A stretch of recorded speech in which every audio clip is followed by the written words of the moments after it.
Hi, everybody. Diana here. Welcome to another episode of Patches and Pieces Monday. I hope everyone had a great weekend. We actually had a rough weekend. Lots of tornadoes, drenching, flooding rain, floods everywhere. We're okay here at our home, but there's damage around us and stuff. So we're supposed to get rain the rest of this week too. You know, I always start these with a little weather forecast, don't I? I feel like I should have a weather map to my side. Anyway, also, you rarely ever see me in the t-shirt. It's so humid. Oh my gosh. I have to do this early in the morning because within an hour, my hair is going to be like out to here from humidity. That's how bad it is. It is not like it is out in Seattle, though. Oh, bless their hearts. We lived there for 21 years. We love it. It's our home. And I'm just so worried for them because they might get a 100-degree day in August, maybe one day a year, maybe. I mean, kind of rare. At the end of June, they're getting into like 103, 108. Portland, like it's predicted to be 113. It's just ungodly. And you say, well, they stay inside. They stay in the air conditioning, right? No. Out in Seattle, we don't have air conditioners. You don't need them. You just really never need them. Even on your warmest day, you turn on a fan and everything stays cool because the humidity is also low out there. And boy, oh boy, they're hurting. And so my heart goes out to all my very dear friends and family on the West Coast. The whole West Coast is on fire basically with heat. It's just crazy. So, you know, we may have had some bad storms and some tornadoes drop down on us yesterday, but we're fine. We're going to be okay. Anyway, for Patches and Pieces Monday today, I thought, first of all, I wanted to tell you all, because I don't know if some of you that see the video here on YouTube know that this has a live event component every week at 1 o'clock Central Time. I go live over on my Facebook page. And while you're seeing the complete demo here in this video, during the live component, I also share some other tips and tricks, or I give announcements for my Sew in Common group, all kinds of stuff, things that are coming up. If you're in my Mystery Quilt-A-Long group, I give updates and stuff there about that. If you're in my Applique group, I give updates about that. So while you're seeing the full video here, come join us for the live event if you can, because you're going to get more information. You're going to meet some great people who pop in and type in their comments and stuff, and we have a nice time. So come and join us. That's 1 o'clock Central Time in the US. If you're in the UK, that's 7 p.m., I believe, over in the UK. Also, there's a big announcement about Patches and Pieces this week. Big announcement. I was going to give it all over on the live event, but because it's kind of crucial that you know this, I'm going to give it here as well.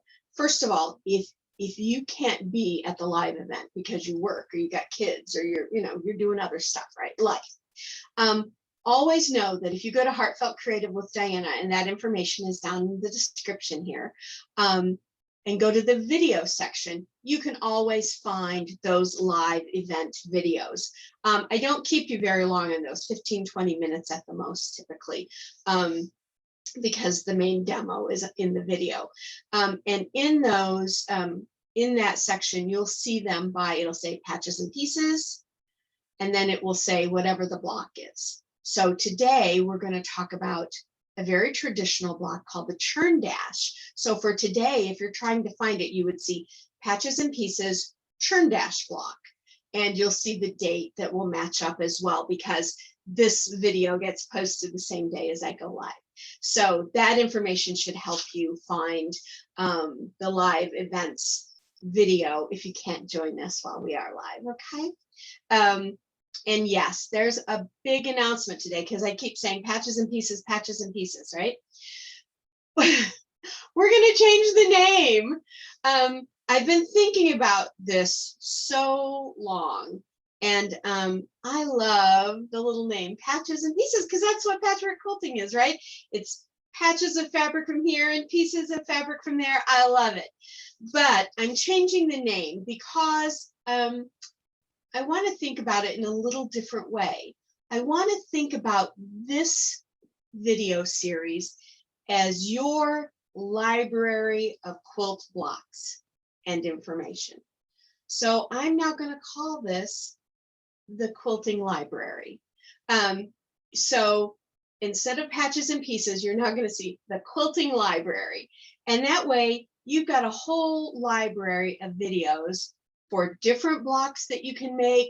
You can learn how to put them together. You can, so you might say, so today we're going to do churn dash, and you might say, you know, I'm not going to do that right now, but there will come a day, because churn dash is a very popular block, where it's going to show up in a quilt pattern, or you're going to be putting together a little quilt on your own, and you're going to go, what could I put in this? Oh, that churn dash block. You're going to have this video to come back to. You're going to have this information. People can share their own comments here about things that they might do when they make the churn dash block. And so I want you to think about this as your quilting library. So that's what Patches and Pieces is becoming, the quilting library. Okay, so I hope that helps. All of these videos that are already on here called Patches and Pieces, I'm going to add the tag, the Quilting Library, to them so that you can find them, but I'm not changing like the main picture and stuff. They'll still say Patches and Pieces. Anything that already says Patches and Pieces will stay that way, only because that's how a lot of people find them right now. And until the word gets out that there's been a name change, I don't want to just get rid of that. And then people go, wait a minute, why can't I find these anymore? Okay, so we are now the Quilting Library. So you could have, you'll have a whole video library of things. Still the same idea, learning how to take apart different blocks, see sometimes how they fit together in different ways, that kind of thing. Okay, all righty. So today's block, I've already told you, is the churn dash block. And the churn dash block is, I looked it all up, the basic, I kind of knew some of this information, but I wanted to make sure I had like dates and stuff for you. So the churn dash block, it seems, shows up here in the United States. It didn't say it was invented here, but it might have been. I don't know. I suspect this block could have been done in any country that churns butter, because that's what it's based on. So it shows up here in the US between 1800 and 1839. And what it is the outer part of it, which you'll see as we make it, represents the base of the churn, the butter churn. And then the center square represents the dash or the pole that you push up and down to make the churn go, which creates your butter in your butter churn. Now, I don't know if any of you have ever churned butter. You might not have a clue what a butter churn looks like. You can Google that, super simple. But if you have churned butter, that'll click right in your brain. I've churned butter a couple times. I had a grandfather who was a dairy farmer, raised dairy cattle. And then I've churned butter like at some fair type events before. So luckily, I've never had to do it for a living or to make my own butter. But I will tell you, freshly churned butter is delicious. The stuff that I've had, it's really good. Simple to do too, actually, not too difficult. I know you'll find recipes and stuff on Google too if you want to learn how to churn your own butter. So I thought what I would do, there are two ways to create. That's not the right way to say this. There are two styles in which you can use for putting together a churn dash. There might be a bazillion ways to make it, but there are two styles. One involves rectangles, one involves just squares and half square triangles. So you're going to see that. But I thought what I'd do first here is flip over to my screen to share. Okay, I have absolutely, oh, let's see, let's hope this comes up. Oh, come up, come up. All right, that one's having a hard time. Let's see if this one comes up. Now this one's having, oh, here we go. All right. So I was just looking online. So I have no affiliation with these two websites at all, but because I'm showing you stuff on their website, I am going to put the link to these websites in the description because these folks should, you know, you might want to go take a look at their stuff. There's some, I don't know who these folks are, but their sites are beautiful. So go take a look at them. But this is a churn dash block that they've made here on this website. And isn't that pretty? Because instead of the center square just being solid, they've made it into an autumn theme with pumpkins and leaves. And we've done a figural leaf pattern before. I think that video is out here. If it's not here, it should be over on the Facebook page. And then there's also the pumpkin. And I know we've done a figural pumpkin block before. So those are done in the center of these churn dashes. I just thought they were great. Hey, okay, hang on. So let's see, this page seems, here we go. So here's another website. This is Fave Quilts. Is that what it's called? Fave Quilts, quilts, fabrics, and more. So I'll put this link out too, so you can go check out this webpage. But look at that churn dash quilt. Now that's just block after block after block of churn dash with a border, and that's it. But that's gorgeous. Look at all the colors.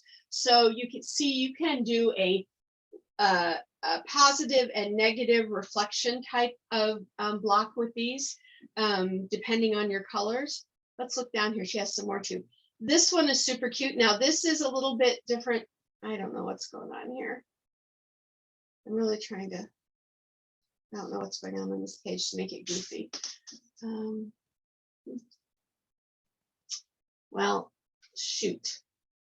Maybe you can still see this one. She's used squares instead of rectangles on here. So that's cute.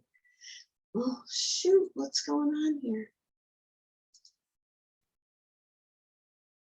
I don't know what's going on here. It says it's processing a request, and I haven't requested anything. Oh, well, here. Okay. There, maybe it'll come back now. I don't know. All right, let's just see. Can you see this one done with all this color? It's gorgeous. Well, there's another one, all white and solid color. I am going to now exit this because for some reason that's gone goofy. But you got the idea of what the churn dash looked like. I'm not sure what it was trying to do there. It just those websites didn't want to seem to come in quite right. I'm still going to put the links here in the description. So go take a look at them. They have some beautiful churn dash quilts on those pages. So today I'm going to show you both of the ways that I make my churn dashes. Okay, so we're kind of going to look at it from two vantage points today. I will tell you I'm using this quilt assortment. Let me get this one over. I just have a little bit of it left. You're going to love it. All these oranges and creams and this green and the cream. Now this green looks like it's a dot. It's not, look, it's a little asterisk. Isn't that cute? Oh, I love it. This set of fat quarters comes from the All Hallows Eve collection. Now, in all honesty, I don't see like Halloween and All Hallows Eve in this collection at all. But it would be a very modern interpretation you could do. That quilt that had the leaves and the pumpkins, these would be great for those blocks, okay? So it can definitely go that theme, but don't be afraid if you use these colors to also use them for summer. This reminds me of something I would use if I were making like limes and stuff for applique. Oh, look at that one. Isn't it gorgeous? I just love it. But they have cute names. Like one of them is called Something Wicked This Way Comes. I love it. Anyway, this is a Moda fabric line from the one and only Joanna Figueroa. You've probably heard of her from Fig Tree and Company. That's the little tag, and that's Joanna's picture. So it's a beautiful fabric line. I believe I probably found these on Fat Quarter Shop. You might look there. That link will be in the description as well, so you can go take a look over there to see if they have it, if you're interested in it. So I chose 3 fabrics from this line to use. I chose one as my center square, And that's, yeah, it's this one here, this fabric here. Let me unfold this. That's the fabric I chose to use for my center. And you can see there are those beautiful flowers there. So let me show you what I did with those.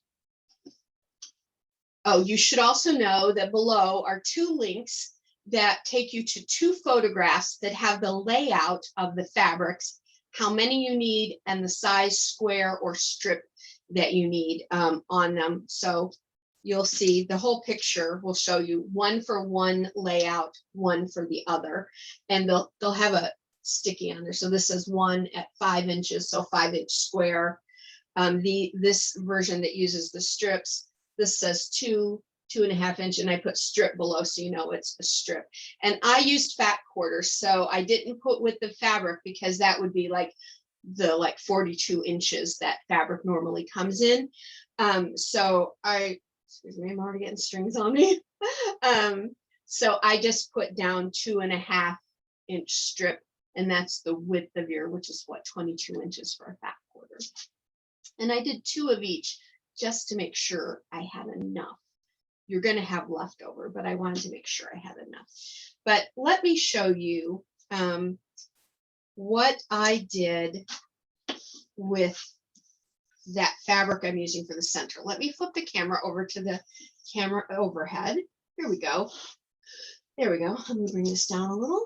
Perfect. So what I did is I didn't do a real precise fussy cut, but I did do a fussy cut for this. So what I did, because I need a 5-inch square for this piece, what I did was I took my fabric and I took my 6-inch ruler and I laid it down on here, and I kind of squared it up in my mind for a full 6 inches. And I cut myself a 6-inch strip. And then I came in and I cut 6 inches this way, lining the flower kind of up in the center, giving myself a full 6 inches. And then I came in a 1/2 inch on all the sides to give myself, half an inch on all the sides to give myself that 5-inch square block, which is how that turned out. And I'm fine that it's not perfectly centered, perfectly fussy cut. That wasn't what I was going for. I was just going for the fact that I wanted a full flower in there. So on the other version, I did the same thing. This one's even cut a little bit more centered. I could have centered up, because you can see a flower comes off of it here. I could have even fussy cut that whole piece in the center. So if you have a fabric with a large print, feel free to play around with it a little bit and fussy cut the center square for your churn dashes if you like. Okay, so the first way I'm going to show you is with a square, half square triangles, and rectangles. So we have one 5-inch block, and we can set that aside. Hang on just 1 second. I need to plug in my iron. Just have to step around the corner to do that. I want to get it heating up. I pulled it away a little bit earlier so I could do those pictures. All right. Then you're going to need 2 10-inch blocks. Slide these over. And you're going to want one will end up being your background, one will end up being kind of the churn itself. So you need 1 10-inch block in this color. So one could be completely white if you wanted, and one a print, one a light solid and a dark solid, anything like that. So there should be some contrast to them. So these are both relatively small prints, right? This is a repeatable print. This is a repeatable print. They both from a distance kind of read as solid, I know, but because the colors are distinctly different, they'll contrast nicely. So you need 1 10-inch of each of those. And what we're going to do is stack them up. Now you want to be careful here and really get your edges nice and even. Okay. And because it's 10 inches across, I'm going to actually pull out my If you have a rotating mat, now's the time to get that out. So I'm pulling out my rotating mat. I've got my squares nicely lined up. There, shift a little bit. I don't like to stack a lot of fabric and cut because it tends to slide, but with two squares like this, there shouldn't be really any problem. So I'm going to take my 6-inch and I'm going to come in 5 inches and line that up.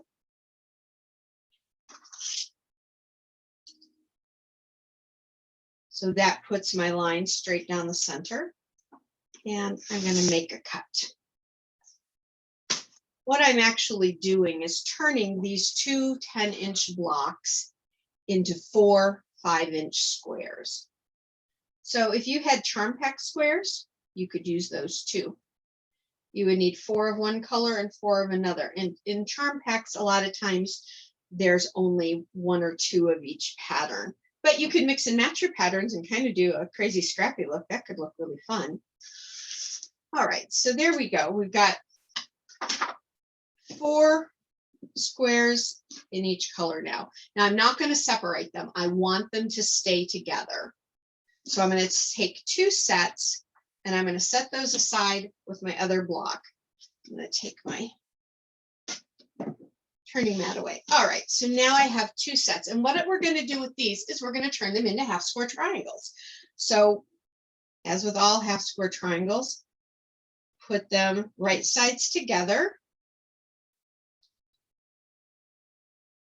And you can make your diagonal line and then sew 1/4 inch from each diagonal, or you can use a magic wand tool to make your stitching lines. So I'm just lining mine up. I love this tool. I'm just using a regular number 2 pencil today. You could use a heat erasable pen if you wanted. You could use an air erasable marker, whatever you like to mark with. Now I'm going to mark my second set, because now when I go over to the sewing machine, I'm just going to sew down each one of those lines. It's going to be lickety split, very quick and easy. Whoops, I just knocked my ruler out of position. Yeah, whoever created this did a great job. I mean, I have some from different companies, some of these little magic wands, but boy, they were a good idea in my opinion. All right, so now I'm going to go over to the sewing machine and I'm going to sew down this line and down this line on both of my sets. Let's flip the camera over now.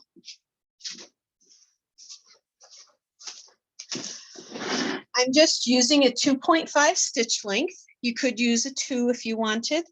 3 might be a little wide for your piecing. But if you wanted to use smaller than 2, 1.8, you could.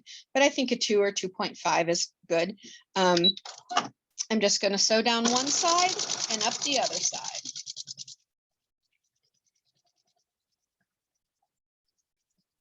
I'm using an 8012 Microtex needle. I'm also using Aurifil thread, a Dove Gray. I believe it's number 2600. I'll look here in a minute on that.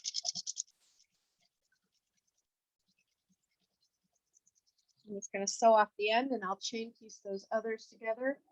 Let me grab an unopened spool of my Aurifil. So this is, yes, Aurifil 2600. I think you can probably see it there. Dove Gray, that's my choice for my piecing. You can piece with white or any kind of neutral color for piecing works well. All right, so I'm just lining up my next one.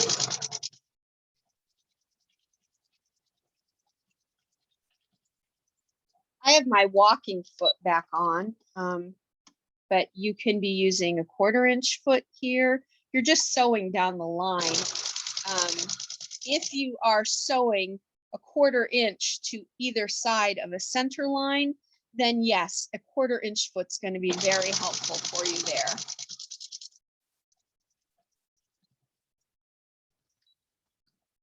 Or you can always use like a marking tape or something. Whatever you do to find your 1/4 inch in that instance will be helpful. Just trimming off my threads now.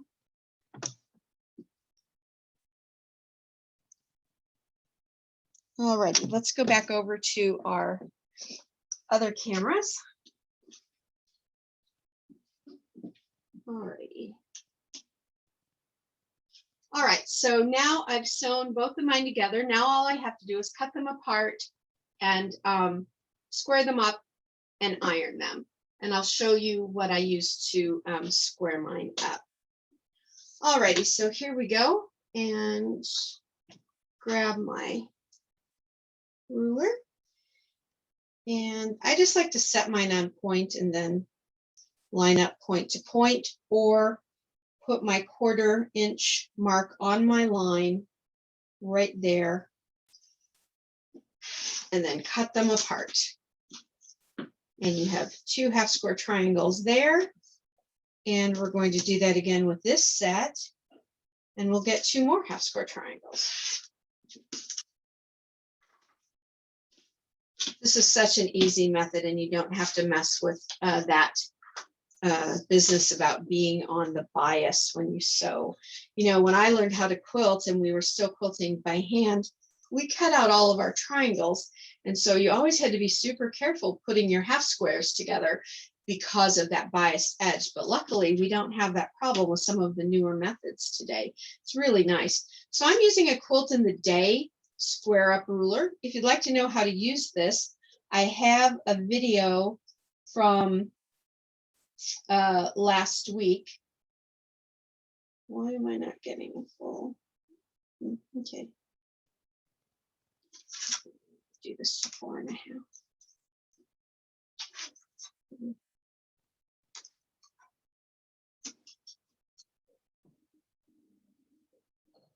Yeah.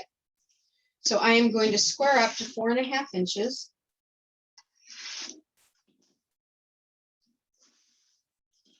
Gotten my turning mat back out. Let's just, yeah, there we go. So I'm going to square all these up to 4.5 inches.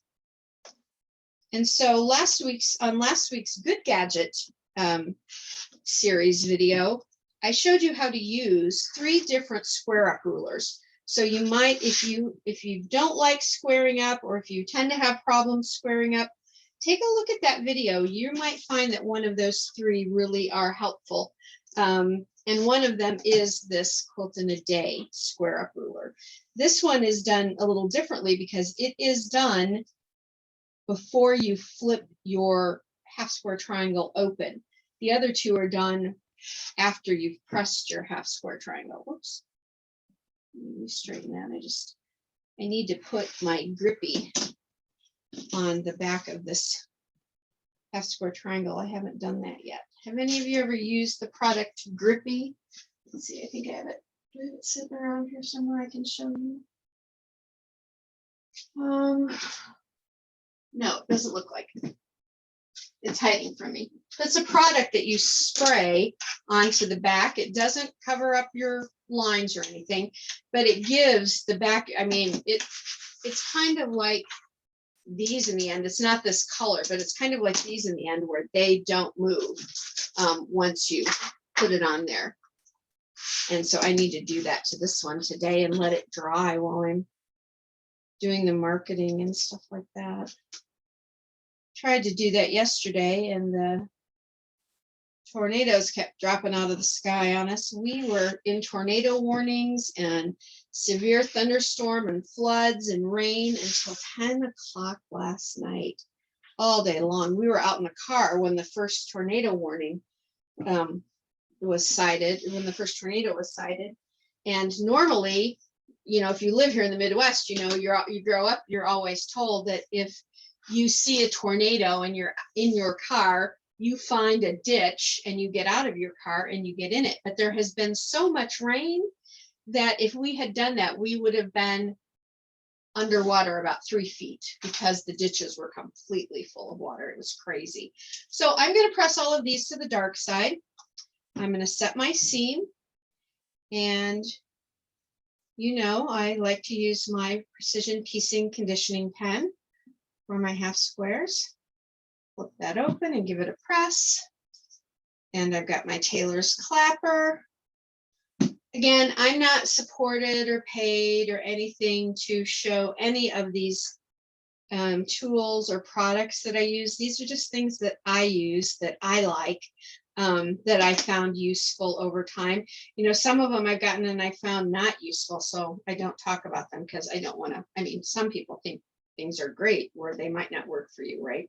So, but no, I'm not supported or anything, or paid to talk about any of these things. They're just things I like.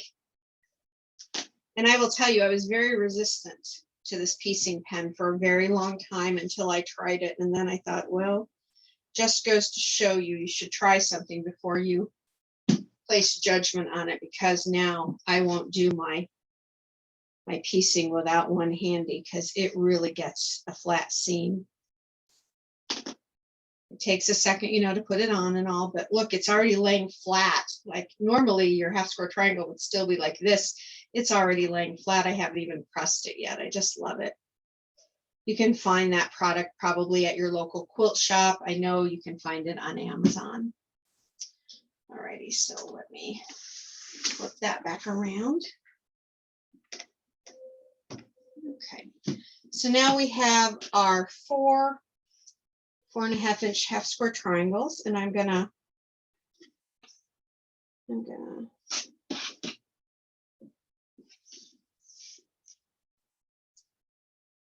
snip those up.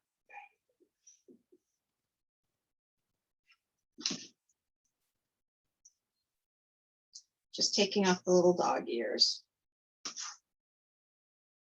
And you don't have to remove your dog ears. I mean, it's completely up to you. I just like to get rid of that little bit of bulk there. That's all. That's the only reason I do that. Alrighty, so now I have 4 half square triangles. I'm going to set those aside, and I'm going to bring back in the 2 other sets that we from cutting our 2 10-inch blocks. Now with these, we are going to again put them right sides together, and we are going to take them to the sewing machine, and we are going to sew a 1/4 inch down one side, come across to the opposite side, and stitch a 1/4 inch down that side. So let's go back over to the machine and take that. We're going to do that with both sets of blocks that we have left.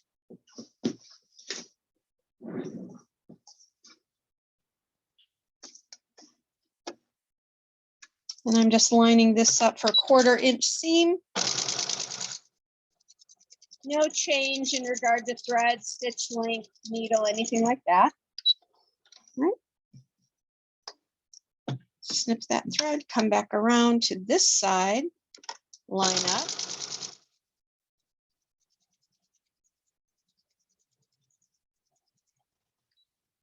All right, so one is done. I could have just left that and then chained it, but I'd already pulled it out, so. I don't always chain piece. Sometimes I do if I just have a couple like this, but I don't, for some reason, I get confused when I chain piece. I don't know why. It's just a me thing. Most people love chain piecing. I just get confused by it sometimes when I have a lot to do. But if I'm just going to do a couple of squares, then, you know, I can usually, the brain can usually handle that. Do you have a quirk like that? Something that is technically so simple and really is a helpful thing that you just can't do? Because I hate to say it, but chain piecing isn't the only simple thing like that I tend to get confused by. All righty. All right, so now we're going to go back over to our overhead camera again. So we're going to flip through. So we have our 2 sets. Now we're back to our overhead. Now what we're going to do, super simple. So we have a seam here, a seam here, a seam here, and a seam here. And yeah, we have little edges there. It's not, no big deal. All right, so I'm going to take my ruler. I'm going to come in 2.5 inches because these are 5-inch blocks. 2.5 inches. For some reason, I'm going to trim this tiny little edge off real quick. It's throwing my measurement off in my eye and the way I see that. Okay. So 5 inches. Come in 2.5 inches. There we go. And cut. Now, do this again. Come in 2.5 inches on the second set and cut. Very simple. Now we will bring our ironing mat back around, our pressing mat. I love these pressing mats. I tell you, I'm so glad they started using them. It's a great way to use wool. I know some of them get kind of manky smelling when they're new, but they are made from sheep's wool and it has lots of lanolin and stuff in it. Really good mats, though, I've found don't really smell because whoever makes them processes the wool really well to keep it from smelling. It really cleans it. So the ones that I found, like this one, is from, the company is called OHOCO. I found it on Amazon. In all honesty, OHOCO is the company. And I just have had nothing but good luck with this mat. No smell, no nothing. So I have one, and I am going to come and trim that edge here when I'm done. I am pressing these to the dark side. There we go. Now I'm taking you through 2 versions of doing this churn dash today. So this video is a little bit longer. So after one of the versions is done, if you have to take a break, you gotta go make dinner, you gotta get the kids from the bus, you need to, you gotta get some work done, you got that report due tomorrow at work, then, just stop the video for now and come back to it and watch the second block later. That's perfectly fine. This video is always going to be here, and you can always watch it when it's convenient for you. And that's the same way with the live portion of Patches and Pieces as well. That's on my Facebook page. If you can't come and be with us live, we understand that life, we have to do those life things. So you can watch it whenever you want because the video is always there. Alrighty. And we'll turn this back around. Okay. Can I just say how lucky I am, folks? My husband helped me put together just the best sewing area and studio area. I mean, I know it's simple and all, but boy, I love it. It just has made all the difference in the world for me doing these. And he works so hard, and he's always, always willing to jump in and help me out with something, help me figure something out. He helped me figure something out last night with my camera. For some reason, my camera, I could never download pictures directly from it onto my laptop. My laptop blocked it somehow.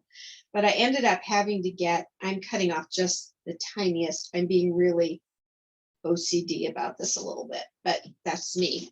But my laptop would block that download, but I had to get a new full-size desktop computer, which I love.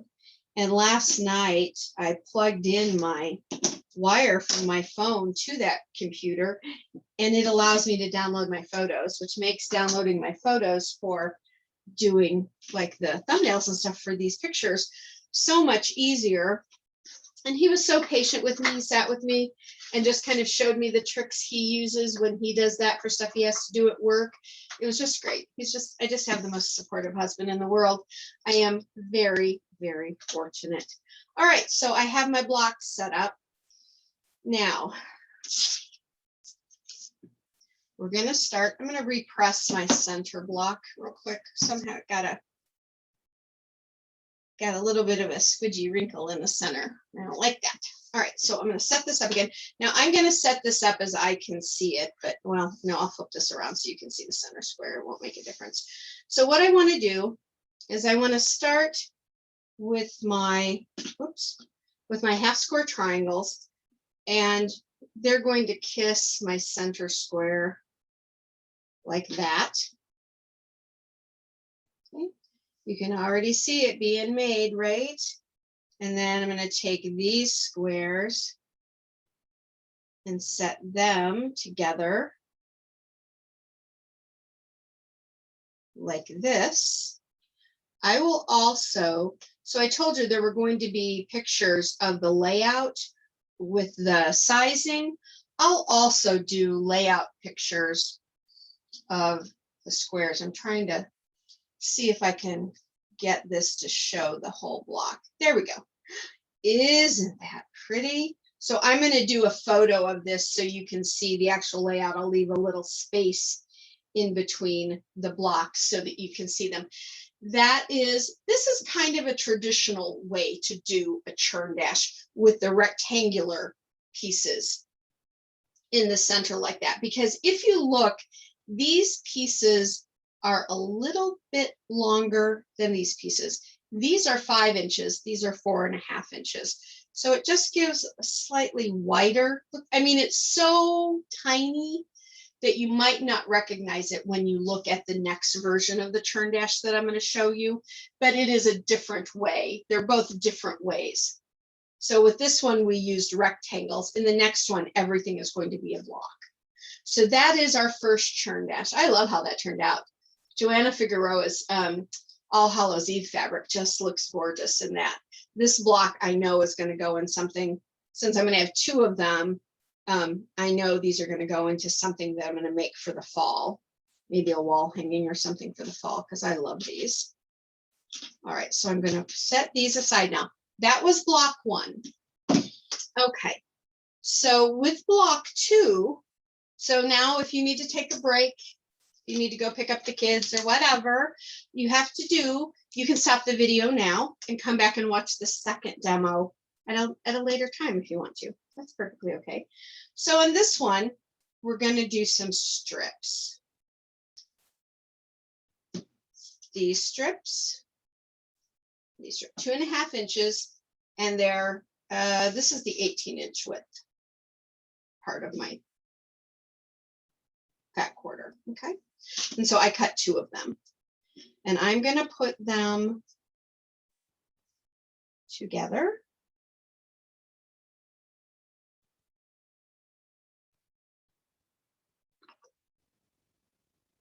Okay, so we're going to have 2 together like this, and we're going to put them, sorry, I got a little jumbled there for a second. We're going to put them right sides together. And we're going to take them over to the sewing machine, and we're going to sew 1/4 inch down one edge of each set. Let me flip the camera. Now, you might want to clip your strips together to keep them together. That's fine. I'm going to wing it this time. Because I don't race with my sewing, I don't race my machine. I don't know, I think I was taught that when I was a kid or something and learned to sew, that it was hard on your machine if you raced it or something. But I know too, the faster I go, the more chance there is that I am going to get myself confused and off my mark. So I tend to go about, I keep my machine set at a medium speed, and that's typically as fast as I go. So I'm just sewing these 2 strip sets together, and these strip sets are going to make the blocks that were the rectangle blocks in our last square.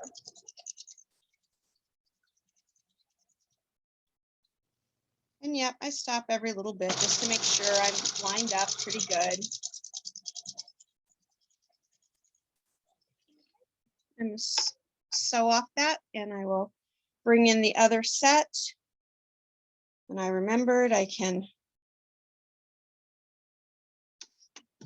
just keep going.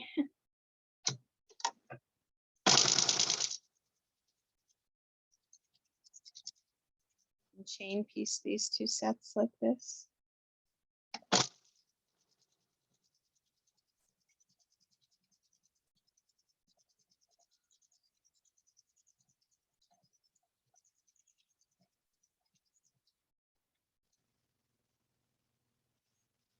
Off a little bit right there.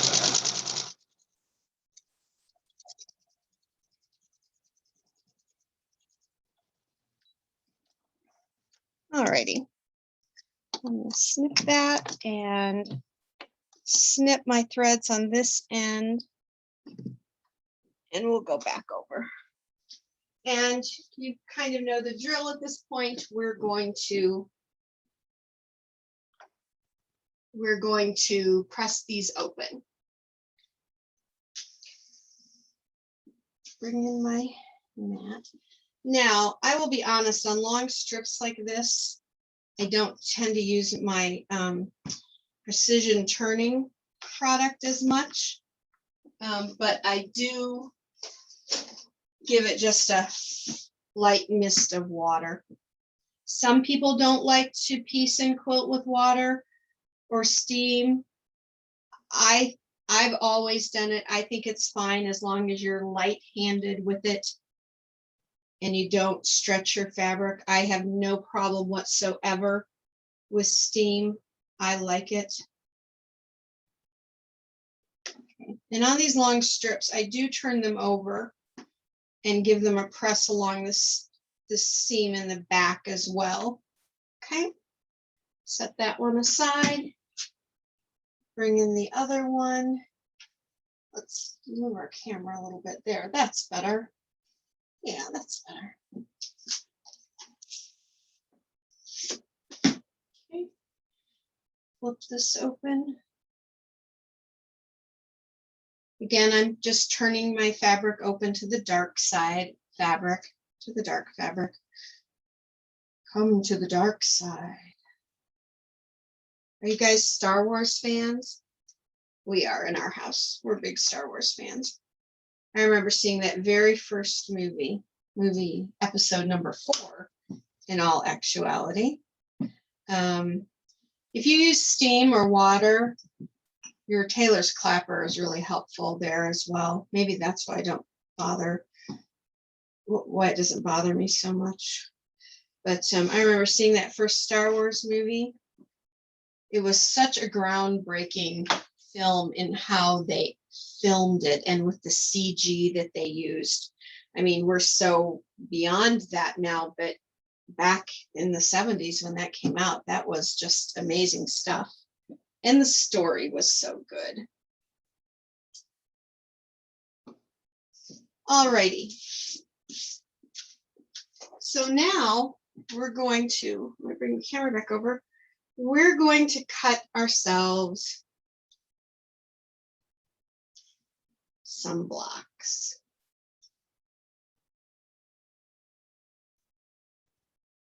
I am going to just trim up my edge just a tiny, tiny bit. Again, I tend to get a little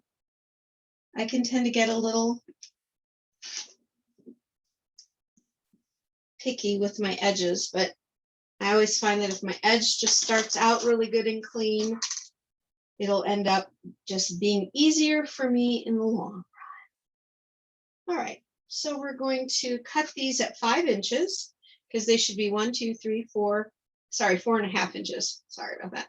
1, 2, 3, 4 and a half inches.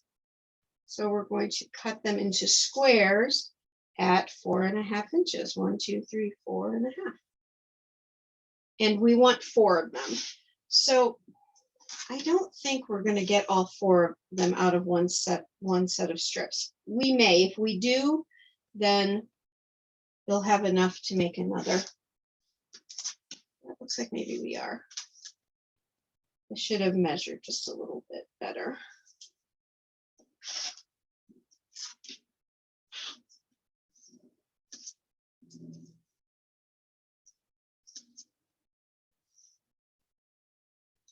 Okay, now see right here, my line has already gotten off a little bit. So I'm going to take a cleanup cut. And when I cut like this, I tend to do that every 3 to 5 cuts. I'll do a tiny cleanup cut like that to get my edge back completely square. Because even though you're doing your best and you're lining up on your line every time, they just tend to get off a little bit. Something jiggles or somebody coughs, you know. There we go. All righty. All right, so now we have 4. So again, they look like rectangles, right? But instead of being squares like they were or rectangles like they were last time, where they were a little bit longer, these are actually full-on 4.5-inch squares. And I didn't need that one, but that's okay. I can use that for another block. And because I think I want to do another block to make this into a table runner or something for the fall, that's all right by me. Right, so I have my 5-inch center block and that block, and we're going to set those aside. Now we have 4 blocks. There are 2 sets, 2 of this, 2 of this.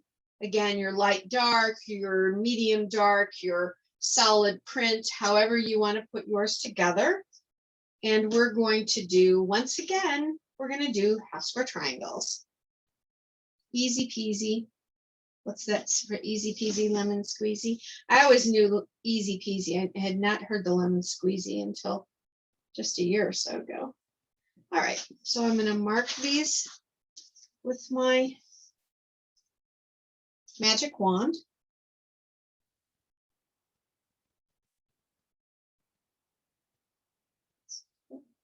There we go. Get nice and lined up.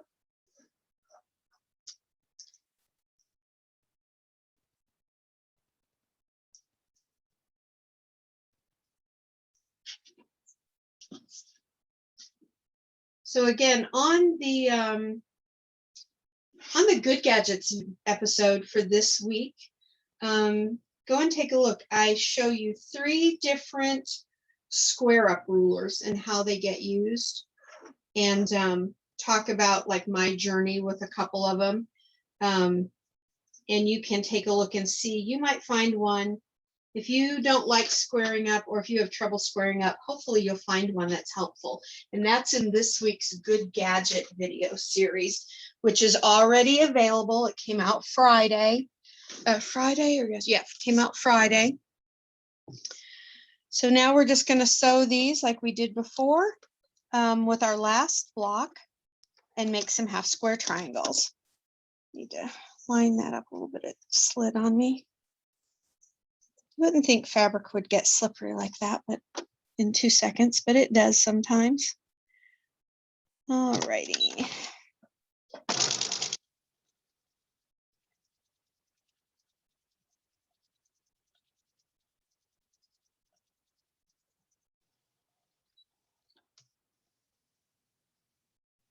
I'm hoping to have my new sewing machine by the end of the summer. It's a Brother Quilt Maker series. It's got a huge, like, I think it's the baby lock equivalent of a crescendo is the one I purchased. It's a beautiful machine. I can't wait to get it. It's got a huge, large throat space for quilting, and it's got a even feed system. It's going to be glorious. What machines do you all have? Right now, I'm sewing on a Small Brother XR3340, and I love it. This little machine is a go-getter. It's never steered me wrong. It just keeps going and going and going. You know, you don't have to have a huge fancy machine to make beautiful quilts, that's for sure.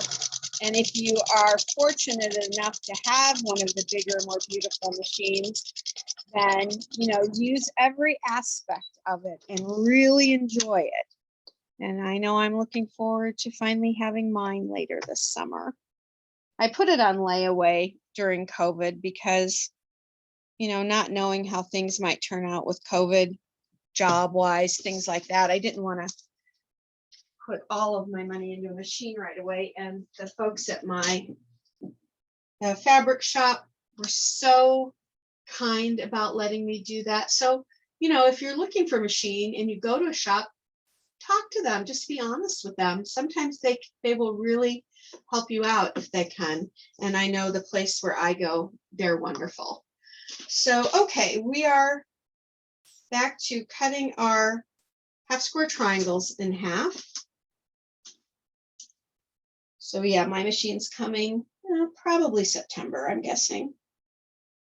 I've got still so much going on this summer that I could probably pick it up before then, but I have to travel to get it. The shop is not in my hometown. I don't have a shop in my hometown. I have to travel. So it might be later in the summer, like I said. All right, so once again, I'm going to trim mine up with my triangle ruler from Quilt in a Day. And I am going to square these up to 4.5.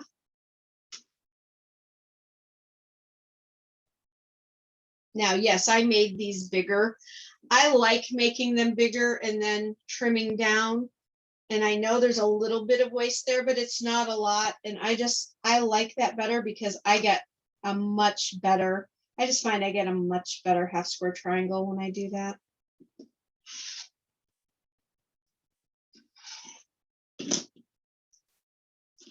If you do your half square triangles in a different manner, that's perfectly okay too. I mean, you just want to end up with 4.5 inch square half square triangles, right? So if you do yours in a different manner, a different square up manner, all that, that's fine.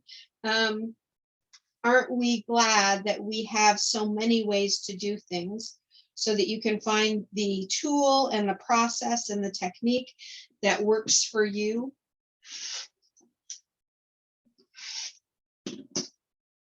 I still have friends that are actually quite a bit older than me, but you know, they used to stitch back when we all did it by hand, and they still cut their triangles and stitch. There's no problem with that. That's what they know, that's what they like, that's what, you know, gives them joy when they quilt. So go for it.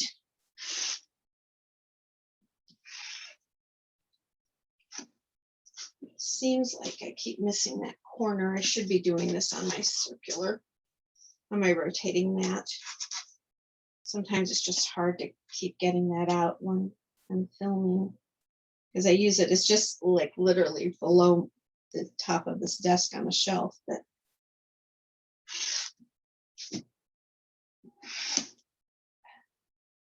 oh, I really messed that one up. There we go. Okay. I really messed this one up. I mean, the line is straight, but I didn't get the cut right at all. There we go. There, I got it. All righty.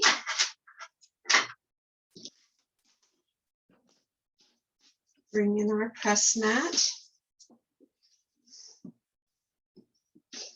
And after we do these, after we open these and press them, we're ready to put our block together already.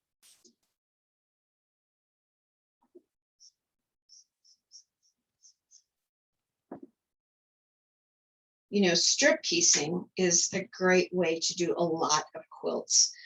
You'll see in some of my other Patches and Pieces videos, which is now the Quilt Library, that I use strip piecing a lot.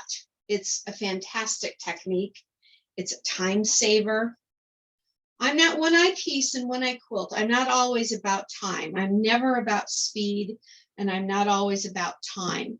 But the efficiency of strip piecing, whether you're about saving time or not, it's just kind of one of those efficient ideas that can be super helpful for quilters. I was thinking about my grandmother yesterday because my father's oldest brother, my uncle, just celebrated his 80th birthday, and got me to thinking about my grandmother and how pleased she would have been to see all of her. They all got together all her kids got together for his birthday, and how pleased she would be to know that. She loved her children dearly. Strong woman, resilient. Gosh, she went through a lot of stuff in her life. But she came through, and she's the one that taught me to quilt. And so every time I quilt, I think of her. My earring just fell out again. This is weird. This earring fell out the other day too while I was filming. I'm not sure what that's all about. It doesn't usually fall out. It must be a sign. I know, you're saying it's a sign. Hurry up, Diana. This one's a long one. That's all right. We're almost done. I lose time when I piece and quilt. How about you? You know, when they're knocking on the door saying, are we eating tonight? Can I have my Cheerios? Whatever. We're holding the movie. Come, hurry. We want to watch the movie. And they're like, oh, yeah, that's sorry. I told you 10 minutes and it's an hour later. Sorry.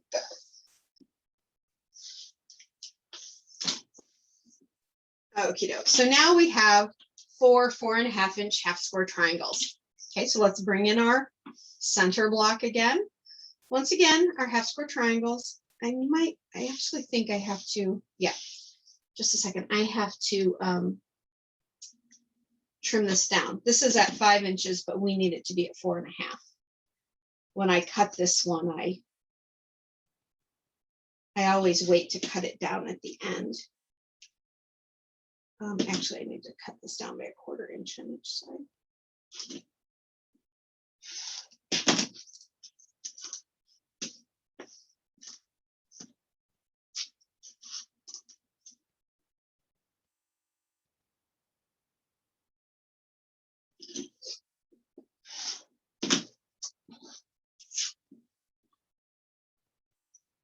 When you're cutting these out to begin with, it's always easier just to cut them at the same size. And I just had forgotten that I actually needed to trim this one down in the end.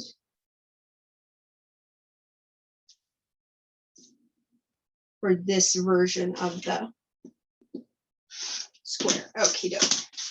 So I took my 1/4 inch off of all my sides. There's my block. Again, we're going to bring in our half square triangles and do the kissing corner thing. Kind of like the kissing cousins thing. Let's see, can I bring that up a little? So there, we can see it coming together already. And just like our other one, we're going to just set these in like this. With this one, so it looks very, very similar. I know you're telling me, you're saying, what the heck is the difference, Diana? But the difference here is that every single one of these is 4.5 inches. They're all squares. In the other version, these 4 blocks were all more of a rectangle. So it stretched this portion of the churn out. That's the only difference. And if you are someone that likes to work in very specific square sizes and you like doing strip piecing, then this is your version. If you want to make it and you want that churn part to be a little wider, then do the first one with the rectangles, and that will be the version that you like. But you could do either or both, it wouldn't matter. Because, so I have these 2 that I've done. I want to make a couple of more from this beautiful fabric line that I have, and I'll probably do both versions again and just mix and match them in the table runner or whatever I make with it. But I will, again, I'll do a picture with a layout like this so you can see how it comes together. So you're going to have a link on the bottom of the page. It's going to show you both layouts, and it's going to show you both layouts with measurements as well. Okay, so let me flip the camera. You're going to see the sewing machine. Oh, there I am. Where am I? There I am.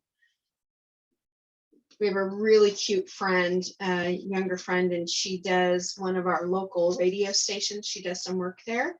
And I think she actually just got her first DJ job there for one of their, I think it's a weekend segment, but she does this thing with one of the regular DJs in the week on Fridays, like things you can do around the area on Fridays, stuff like that.